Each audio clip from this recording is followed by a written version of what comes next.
Hey, Steve here, Woodworking Masterclass. I've got this one to go. And as I'm filming this all in one session, I really haven't got the energy to plane this one. So what I'm going to do is put it through the thicknesser.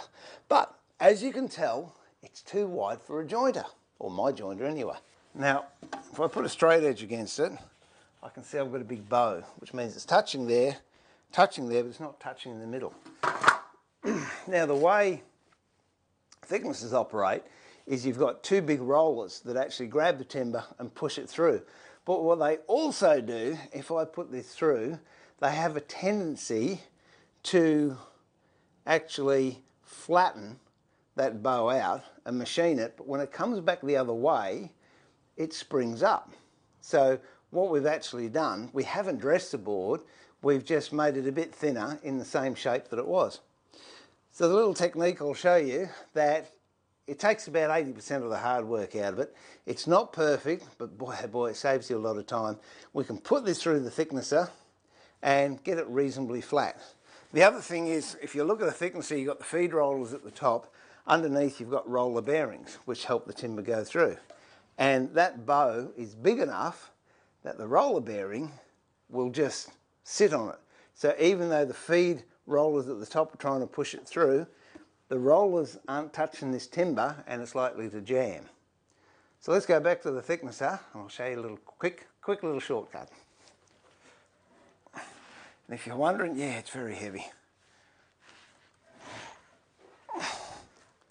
Okay. Now the bow is this way, so I'm going to put the bowed part down so we can take the crescent off the top. So in order to do this, what I need is a piece of plywood. I would prefer something a bit more sturdy than that. I'd like 19mm, but I couldn't be bothered cutting a good bit up, so this will still work. So we need it touching on the flat part there and the flat part here, and the belly will ride on this plywood. Now you don't take 2mm or a mil at a time, just very, very lightly, and it could take 5 or 6 passes, but eventually it will end up with a flat surface here. We can then put that through the thicknesser and dress this side. Let's see how we go.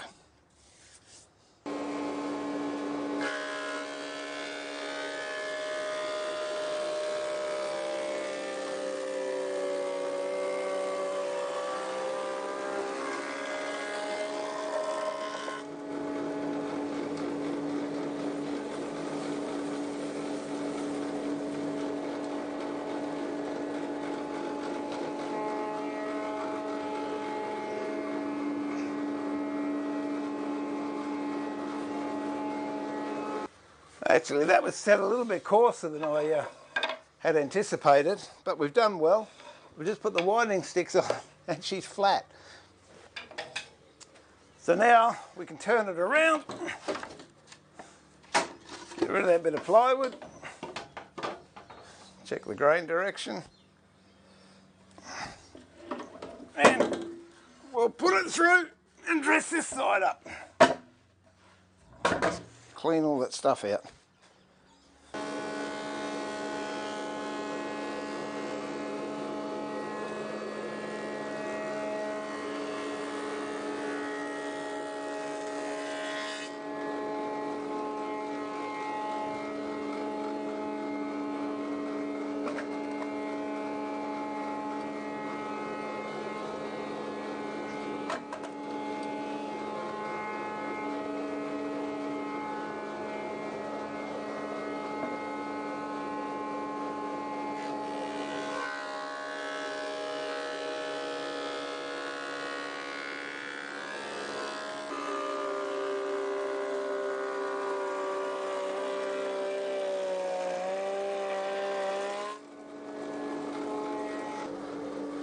So there we go.